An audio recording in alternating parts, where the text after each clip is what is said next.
Hello students, कैसे हैं आप सब लोग। उम्मीद करती हूँ सब अच्छे होंगे।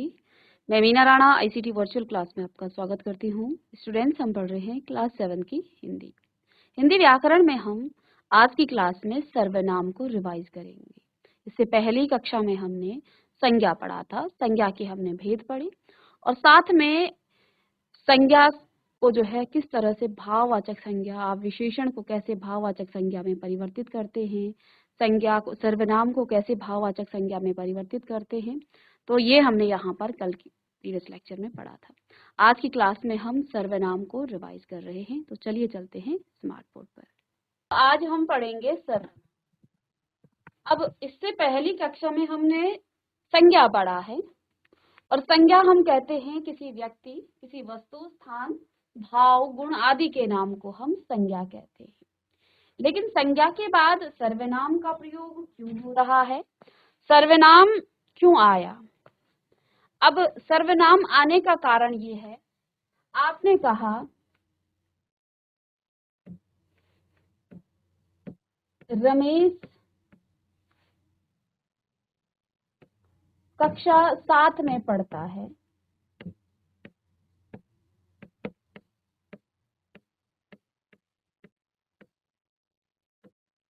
वाक्य है। फिर आपने रमेश के बारे में ही बताया कि रमेश के पिताजी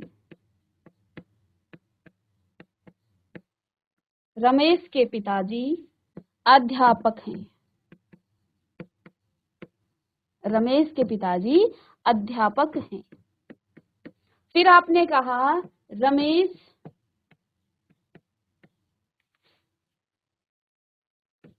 की बहन रमेश की बहन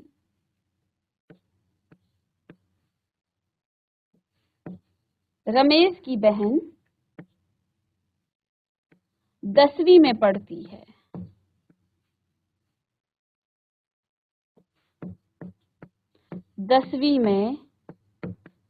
है। ये है बेटा, ठीक है। तो रमेश की बहन 10वीं में पढ़ती है। अब आप देखिए, हम इन वाक्यों में बार बार क्या कर रहे हैं, रमेश जो आपकी एक संज्ञा शब्द है, इसका हम प्रयोग कर रहे हैं। यहाँ भी हमने रमेश कहा और हम बार बार रमेश के बारे में यदि आपको 10 शब्द कहने हो या फिर आप अपने किसी मित्र के बारे में आपको कहा जाए कि आपको अपने मित्र, प्रिय मित्र पर आपको जो है निबंध लिखना है, आपने कहा मेरा प्रिय मित्र रमेश है और रमेश जो है कक्षा 7 में पढ़ता है। रमेश के पिताजी अध्यापक हैं। हाँ, यहाँ पर है आएगा, ठीक है। रमेश की बहन 10वीं में पढ़ती है। रमेश की माता एक गृहिणी है, ठीक है। इसी प्रकार से आप रमेश पर अनेक वाक्य लिखेंगे। तो सर्वनाम का प्रयोग संज्ञा की जगह पर अब जो है आप देख पा रहे हैं कि भाषा में हमें क्या चाहिए, भाषा में हमें अपनी भाषा को हम और जो है क्या करते हैं, दृढ़ बनाने के लिए, उसको सुंदर बनाने के लिए, उस भाषा में जो है और जो है आकर्षित बनाने के लिए। अब बार बार जब आप रमेश रमेश रमेश पढ़ेंगे ना तो आप बोर हो जाएंगे पढ़ते समय, लिखते समय। लेकिन रमेश के बाद आप रमेश के बारे में ही कुछ लिखें। यहाँ पर आपने रमेश लिखा, ये भी संज्ञा, ये भी संज्ञा, ये भी संज्ञा। अब रमेश की जगह पर यदि आप लिखें रमेश कक्षा 7 में पढ़ता है और उसके, रमेश की जगह आप लिखें उसके पिताजी अध्यापक हैं। तो हमने इस रमेश की जगह उसके शब्द का प्रयोग किया। इससे वाक्य में परिवर्तन भी दिखता है और साथ में आपका वाक्य आकर्षित भी लगता है। ऐसा लगता है ना कि दूसरा है। अब नहीं तो वाक्य में ऐसा लग रहा है एक ही वाक्य आप बार बार लिख रहे हैं, रमेश रमेश रमेश रमेश।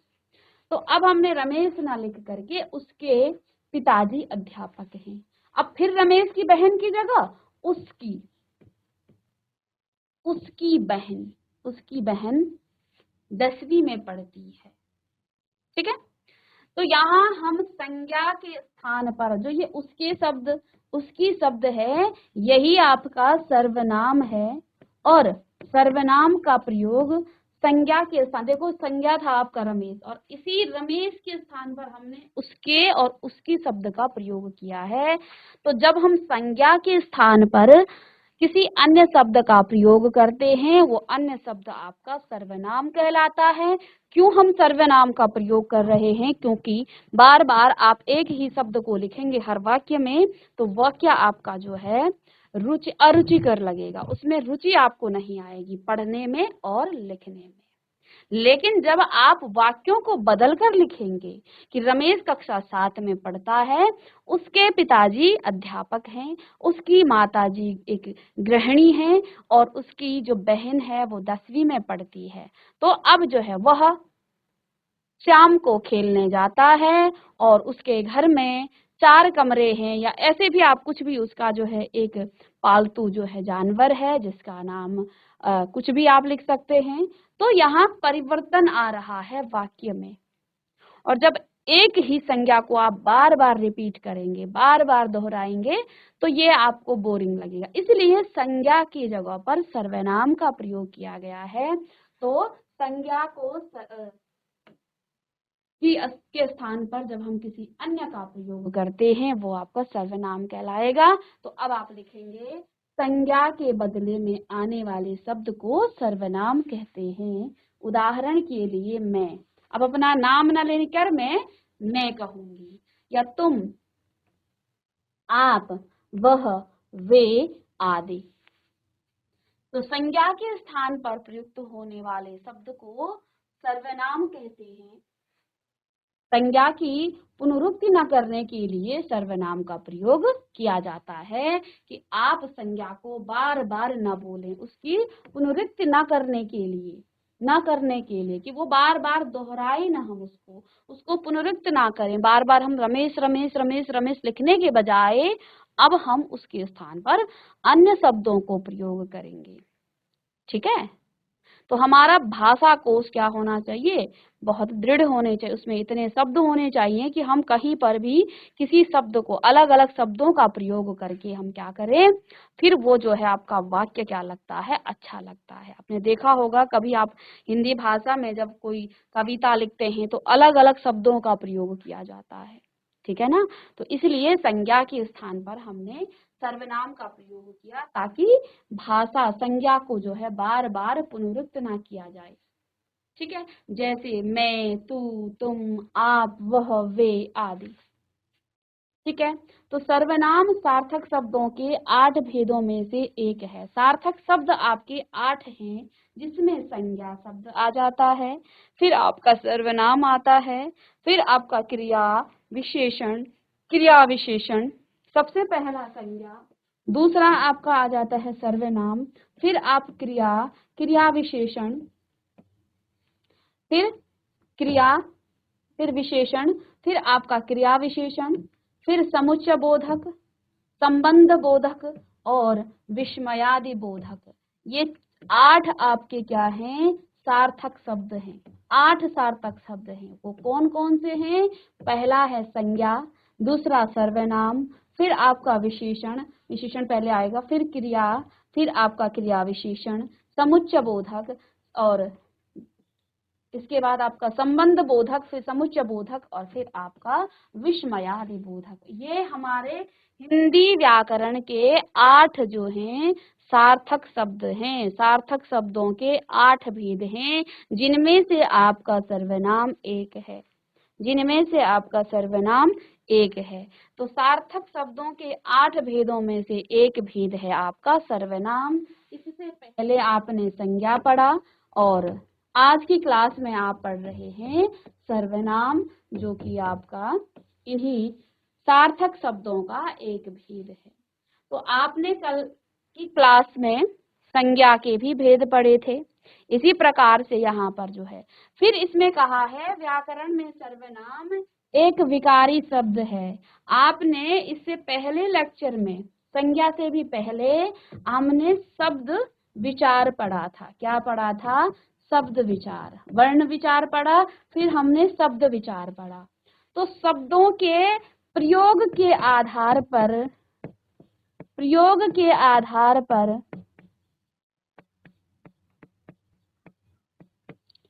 शब्दों के दो भेद होते हैं बच्चों, दो भेद होते हैं।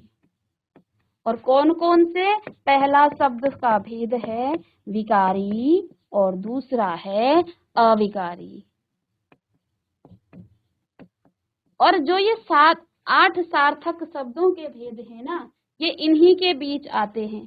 पहले जो 4 हैं ये आपके विकारी शब्द हैं, ये आपके विकारी शब्द हैं, और ये आपके अविकारी शब्द हैं, ये आपके अविकारी हैं। विकारी शब्द किन्हें कहते हैं? जिनमें लिंग वचन कारक, जिनका बदलने से जिन शब्दों में परिवर्तन आ जाता है। जैसे आपने कहा लड़का खेल रहा है, उदाहरण के लिए लड़का खेल रहा है, लड़का खेल रहा है। अच्छा, अब जरा इस पहले इसकी पहचान करते हैं। ये एक वचन में है और पुल्लिंग में है। क्या है? एक वचन और पुल्लिंग का है। ठीक है, अब आपने इसका लिंग बदल दीजिएगा। इसका लिंग बदलने पर परिवर्तन करेंगे तो क्या आ जाएगा? लड़की खेल रही है, खेल रही है। अलग अलग आधारों पर बदलता है। लड़की खेल रही है यानी कि इस शब्द का, जो ये संज्ञा शब्द है, इसका लिंग बदला जा सकता है। लड़कियां खेल रही हैं, लड़का लड़के खेल रहे हैं, इनके वचन लिंग बदलने से ये शब्द भी परिवर्तित, यहाँ ये एक वचन पुल्लिंग का बोध कर रहा है, जबकि यहाँ पर ये एक वचन स्त्रीलिंग का बोध कर रही है। ये विकारी शब्द हैं। ठीक है बच्चा। तो जो पहले 4 हैं, संज्ञा, सर्वनाम, विशेषण और क्रिया, ये 4 आपके विकारी शब्द हैं। और संबंध बोधक, समुच्चय, क्रिया विशेषण, संबंध बोधक, समुच्चय बोधक और विस्मयादि बोधक, ये आपके अविकारी शब्द हैं। इन शब्दों में लिंग, वचन, कारक, काल आदि के आधार पर कोई भी परिवर्तन नहीं आता है। इनमें लिंग, वचन, कारक, काल के आधार पर कोई भी परिवर्तन नहीं आता है, ध्यान देना है। तो इतना आप लिख लीजिएगा, संज्ञा के बदले में आने वाले शब्द को सर्वनाम कहते हैं। उदाहरण के लिए मैं, तुम, आप, वह, वे आदि। ठीक है, संज्ञा के स्थान पर प्रयुक्त होने वाले शब्द को सर्वनाम कहते हैं, संज्ञा की पुनरुक्ति ना करने के लिए, ताकि बार बार हमें संज्ञा ना लिखना पड़े, इसके लिए हम सर्वनाम का प्रयोग करते हैं। जैसे मैं, तू, तुम, आप, वह, वे आदि। तो सर्वनाम सार्थक शब्दों के 8 भेदों में से एक है। तो आपके पास 8 सार्थक शब्द हैं, संज्ञा, सर्वनाम, विशेषण, क्रिया विशेषण, संबंध बोधक, समुच्चय बोधक और विस्मयादि बोधक। इनमें से सर्वनाम आपका एक है। और व्याकरण में सर्वनाम एक विकारी शब्द है, क्योंकि संज्ञा में परिवर्तन आ जाता है। यदि हम लड़का खेल रहा है, संज्ञा के स्थान पर ही हम क्या कर रहे हैं? सर्वनाम का प्रयोग कर रहे हैं। तो अगर संज्ञा बदल गई लिंग, वचन, कारक के आधार पर, तो सर्वनाम भी बदलेगा, क्योंकि हम संज्ञा की जगह पर ही तो सर्वनाम को प्रयोग कर रहे हैं। तो इसलिए इसमें भी विकार आ जाता है। इतना आप नोट कीजिएगा। चलिए।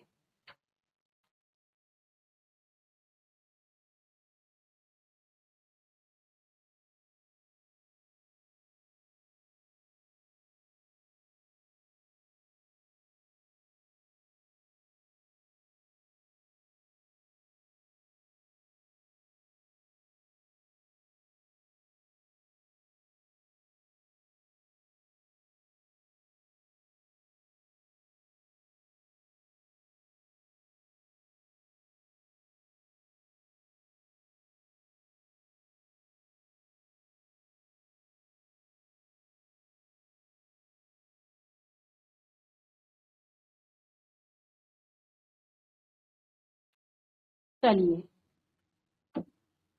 अब सर्वनाम के यहाँ पर मुख्य रूप से 6 भेद हैं। सर्वनाम के 6 भेद हैं। पहला है पुरुषवाचक, दूसरा निश्चयवाचक, तीसरा अनिश्चयवाचक, चौथा संबंधवाचक, पांचवा प्रश्नवाचक और छठा है आपका निजवाचक सर्वनाम। तो सर्वनाम के भेद लिखें: पुरुषवाचक सर्वनाम, निश्चयवाचक सर्वनाम, अनिश्चयवाचक सर्वनाम, संबंधवाचक सर्वनाम और प्रश्नवाचक सर्वनाम। तो यहाँ पर मुख्य रूप से सर्वनाम के भेद, तो इसे आप लिख लीजिएगा।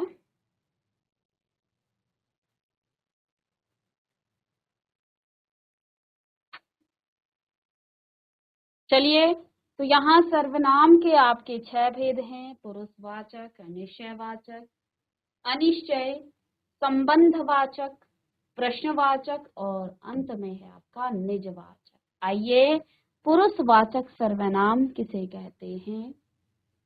तो पुरुषवाचक सर्वनाम में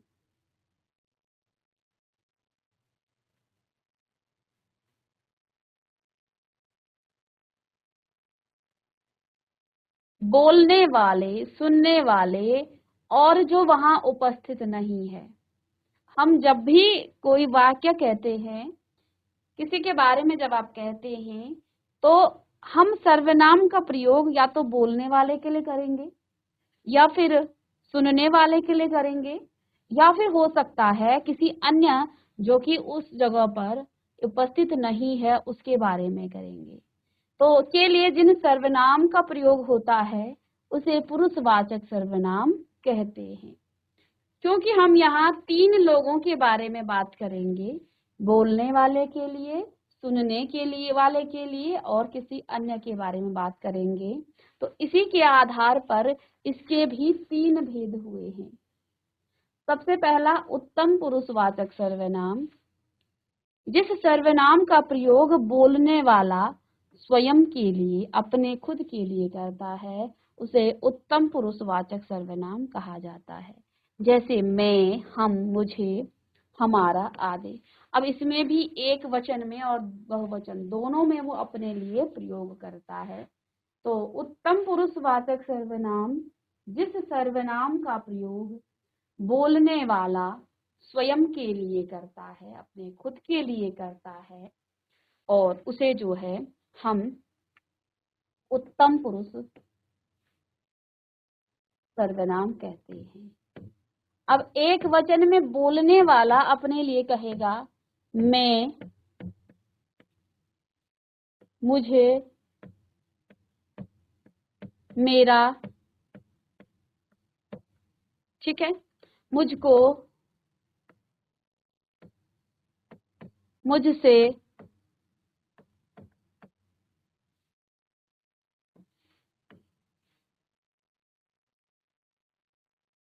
मुझसे आदि शब्दों को वो प्रयोग करेगा एक वचन में। लेकिन यदि वो बहुवचन में बात करता है, बहुवचन में वो बात करे, तब क्या कहेगा वो? हम, हमें, हमारा, ठीक है, इस प्रकार के शब्दों को वो प्रयोग करेगा। ठीक है, तो उत्तम पुरुष में भी एक वचन और बहुवचन में, यदि बोलने वाला एक वचन में है और सिर्फ एक वचन में वो बात कर रहा है, तब वो क्या कह सकता है? वो कह सकता है मैं। ठीक है, मैं आज स्कूल नहीं आऊंगा। तो ये कोई भी वक्ता खुद के लिए। मुझे डर लगता है, ये खुद के लिए वक्ता कह रहा है। मेरा घर बहुत दूर है। ठीक है, ठीक है, तो इस प्रकार के वाक्य बनाएंगे आप। और ये उत्तम पुरुषवाचक सर्वनाम जब बोलने वाला, जिसको हम वक्ता भी कहते हैं, बोलने वाले को हम वक्ता भी कहते हैं। तो वक्ता स्वयं के लिए जिन शब्दों का प्रयोग करता है, वह उत्तम पुरुषवाचक सर्वनाम के अंतर्गत आता है। जैसे वक्ता अपने लिए एक वचन में कहेगा मैं, मुझे, मेरा, मुझको, मुझसे इत्यादि शब्दों का वो प्रयोग करेगा। बहुवचन में वो हम, हमें, हमारा आदि शब्द यहाँ पर लगाएगा।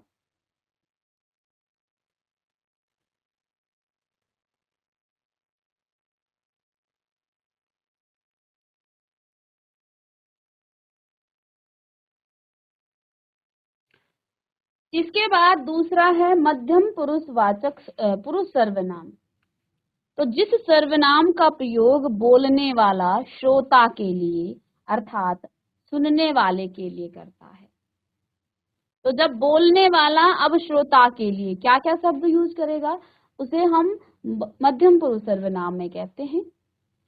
जैसे तुम, तुझे, तुम्हारा आदि शब्द। इसमें भी तुम, तुझे, तेरा इस तरह के शब्दों का प्रयोग एक वचन में, तुम्हारा, तुमसे, तुमने, ये शब्द जो है ये आपका क्या है बहुवचन में भी आ जाते हैं। तो मध्यम पुरुष में ये आ गया। फिर आपका अन्य पुरुषवाचक सर्वनाम में जिस सर्वनाम का प्रयोग बोलने वाला श्रोता के अतिरिक्त किसी अन्य पुरुष के लिए करे उसे अन्य पुरुषवाचक सर्वनाम कहते हैं। अब श्रोता जो है किसी अन्य के लिए करे, जैसे वह, वे, उसने, वह, वे, उसने, यह, ये, इसने इत्यादि शब्द जो है वह अन्य पुरुष के लिए करता है। चलिए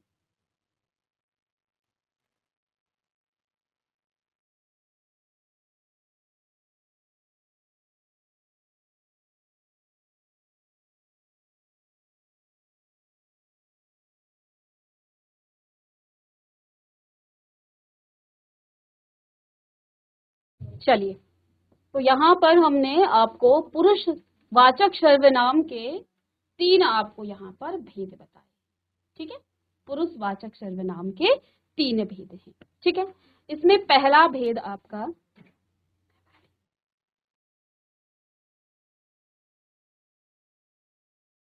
चलिए अब आइए यहाँ पर हमने पुरुषवाचक सर्वनाम के 3 भेदों के बारे में बात की। ठीक है, कि पुरुषवाचक सर्वनाम आपके 3 भेद होते हैं, क्योंकि यहाँ पर हम वक्ता यानी बोलने वाले, श्रोता अर्थात सुनने वाले और अन्य पुरुष किसी अन्य के बारे में बात करते हैं। तो जब वक्ता अपने स्वयं के लिए जिन शब्दों का प्रयोग करता है तो वह आपका उत्तम पुरुषवाचक सर्वनाम कहलाता है, और श्रोता के लिए जब वक्ता जिन शब्दों का प्रयोग करेगा तब वह आपका मध्यम पुरुषवाचक सर्वनाम कहलाता है। जैसे तुम, तुझे, तुम्हारा आदि शब्द। अन्य पुरुषवाचक सर्वनाम में जब सर्वनाम जिस सर्वनाम का प्रयोग बोलने वाला श्रोता के अतिरिक्त किसी अन्य पुरुष के लिए करे उसे हम अन्य पुरुषवाचक सर्वनाम कहते हैं। निश्चयवाचक सर्वनाम, दूसरा भेद निश्चयवाचक सर्वनाम। तो जो शब्द सर्वनाम किसी व्यक्ति, वस्तु आदि की ओर निश्चय पूर्वक संकेत करता है, यानी आपके सामने वो वस्तु क्या होगी, निश्चित रूप से होगी, वह आपका निश्चयवाचक सर्वनाम कहलाते हैं। जैसे यह, अब यह हम किसी व्यक्ति, किसी के तरफ जो है संकेत करेंगे, वह इसको हम संकेतवाचक भी कहते हैं। इसे हम संकेतवाचक भी कहते हैं, संकेतवाचक सर्वनाम। हम किसी निश्चित व्यक्ति के बारे में, किसी निश्चित व्यक्ति या वस्तु की तरफ संकेत कर रहे हैं, यह, वह।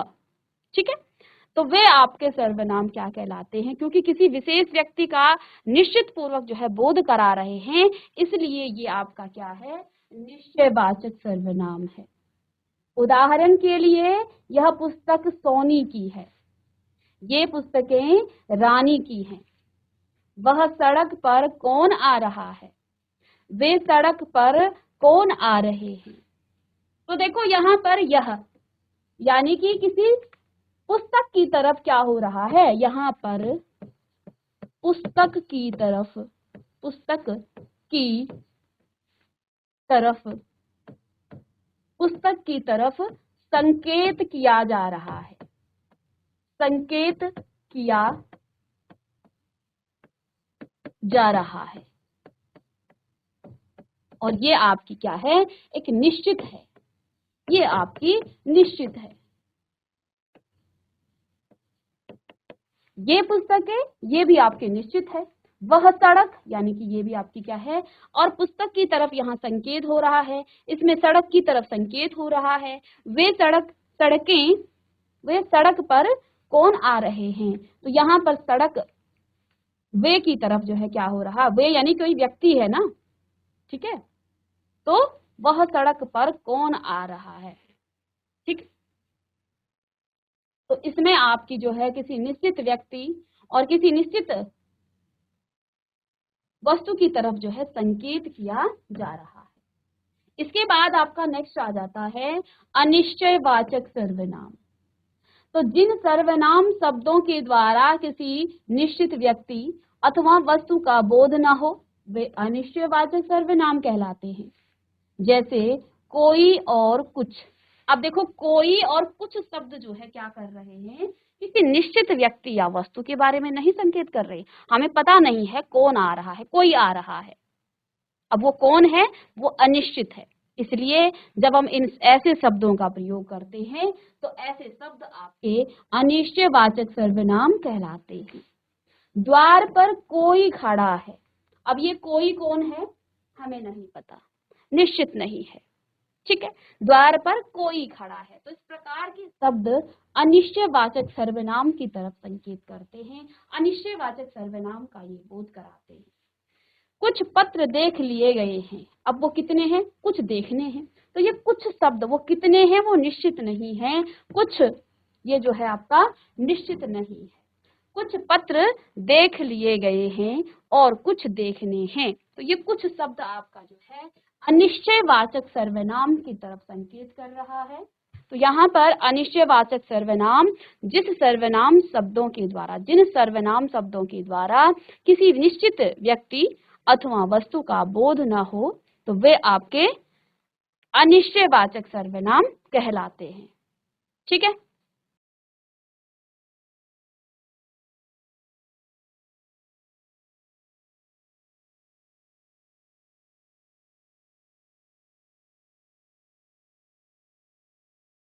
चलिए नेक्स्ट है संबंधवाचक सर्वनाम। तो परस्पर संबंध बतलाने के लिए जिन सर्वनामों का प्रयोग होता है उन्हें संबंधवाचक सर्वनाम कहते हैं। जैसे जो, वह, जिसकी, उसकी, जैसा, वैसा आदि शब्द। अब देखो संबंध कैसे, जो सोएगा सो खोएगा, जो सोएगा सो खोएगा। अब ये जो और सो शब्द जो है वो क्या कर रहे हैं, आपस में संबंध बता रहे हैं। जो सोएगा वो खोएगा, तो जो सोएगा उसका संबंध, ये जो और सो शब्द जो है एक दूसरे से संबंध यहाँ बता रहे हैं। जो सोएगा तो वो खोएगा, और जो जागेगा सो पावेगा। तो यहाँ पर ये दोनों शब्द एक दूसरे से संबंध बता रहे हैं। किसी वाक्य में जो शब्द क्या करते हैं, किसी अन्य पद के साथ संबंध बताते हैं, वे आपके संबंधवाचक सर्वनाम कहलाते हैं। जैसे जैसी करनी तैसी पार उतरनी, या वैसी भरनी। ऐसी भी एक कहावत है कि जैसा आप काम करोगे वैसा ही आपको जो है फल मिलेगा।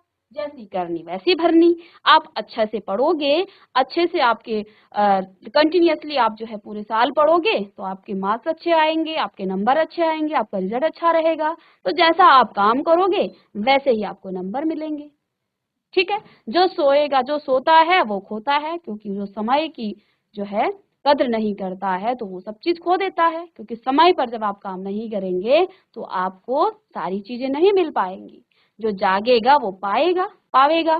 तो यहाँ पर जो और सोने और खोने का यहाँ संबंध बता रहा है। इसमें जो और सो जागने और पाने का संबंध बता रहा है। जैसा आप काम करेंगे वैसा ही आपको, तैसी पार उतरनी, वैसे ही आपको फल मिलेगा, वैसे ही आप पार पाओगे। तो इस प्रकार से यहाँ पर जो है आपका संबंधवाचक सर्वनाम है। और यहाँ आपने उदाहरण भी पढ़ लिया। इसके बाद आपका प्रश्नवाचक सर्वनाम, तो इसके तो आपको नाम से ही पता चल रहा है, प्रश्नवाचक, जहां पर किसी प्रश्न का बोध हो। ठीक है, तो जो सर्वनाम संज्ञा शब्द के स्थान पर भी आते हैं और वाक्य को प्रश्नवाचक भी बनाते हैं, तो प्रश्नवाचक सर्वनाम कहलाते हैं। जैसे क्या, कौन, ये प्रश्न का बोध करते हैं।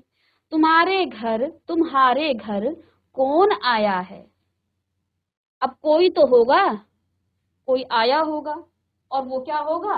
कोई व्यक्ति होगा, उस व्यक्ति का कोई नाम होगा, लेकिन हमने क्या कहा? कौन आया है। तो कोई संज्ञा आई होगी, कोई व्यक्ति होगा, कोई व्यक्ति होगा, ठीक है, और उस व्यक्ति को आप संज्ञा कहते हैं। लेकिन यहाँ हम नाम को कहते हैं, लेकिन हम संज्ञा नहीं कह रहे हैं, हम संज्ञा के स्थान पर कौन शब्द का प्रयोग कर रहे हैं। तो यानी कि ये आपका संज्ञा के स्थान पर ही आया है, लेकिन ये यहाँ प्रश्नवाचक आया है, ये प्रश्नवाचक सर्वनाम है। दिल्ली से क्या मंगाना है? तो आपको कुछ मंगाना है, वो कोई वस्तु होगी, ठीक है, और वस्तु के नाम को आप क्या कहते हैं? संज्ञा कहते हैं। लेकिन आपने अब संज्ञा न कह करके इसको क्या कहा? क्या कह दिया। तो अब संज्ञा के स्थान पर हम सर्वनाम का प्रयोग कर रहे हैं, संज्ञा के स्थान पर हम सर्वनाम का प्रयोग कर रहे हैं। ठीक है, तो ये आपका प्रश्नवाचक सर्वनाम हो गया। इसके बाद आपका लास्ट है निजवाचक सर्वनाम। तो जहां स्वयं के लिए आप अपना अथवा अपने काम, अपने आप शब्द का प्रयोग हो, वहां निजवाचक सर्वनाम होता है। तो यहाँ पर आप, अपना, अपने, आप, ठीक है, जहां इन शब्दों का जब आप स्वयं का जो है अपने आप का ज्ञान करा रहे हो, तो उन्हें हम निजवाचक सर्वनाम कहते हैं। जैसे राम अपने दादा को, तो जिसमें निज है। श्यामा आप ही दिल्ली चली गई, तो आप ही क्या है? निज है। राधा अपनी सहेली के घर गई है। सीता ने अपना मकान बेच दिया है। ठीक है, तो यहाँ पर अपनी, अपना, तो यहाँ पर अपने लिए, निज के लिए, स्वयं के लिए, और जहाँ पर जो है आप स्वयं, अपने आप, अपना, अपने, इन शब्दों का प्रयोग करते हैं, तो वो आपका निजवाचक सर्वनाम है। तो ये थे आपके क्या? सर्वनाम के 6 भेद, जिसमें आपने पहला पढ़ा क्या? पहला भेद आपका था पुरुषवाचक सर्वनाम, दूसरा भेद आपका निश्चयवाचक सर्वनाम, तीसरा आपका अनिश्चयवाचक सर्वनाम, चौथा संबंधवाचक सर्वनाम, पांचवा प्रश्नवाचक सर्वनाम, और छठा आपका निजवाचक सर्वनाम। चलिए, अब नेक्स्ट क्लास में हम इसी सर्वनाम पर आधारित प्रश्न लेके आएंगे, जिसमें आप सर्वनाम के भेदों पर आधारित प्रश्न करेंगे। चलिए, तो बच्चों, आज की क्लास में हमने सर्वनाम और सर्वनाम के भेद पढ़े हैं, और कल की क्लास में हम सर्वनाम पर आधारित इसको एक बार रिवाइज करेंगे, और फिर हम सर्वनाम पर आधारित प्रश्न लेके आएंगे। तो मिलते हैं नेक्स्ट लेक्चर में, तब तक के लिए थैंक यू।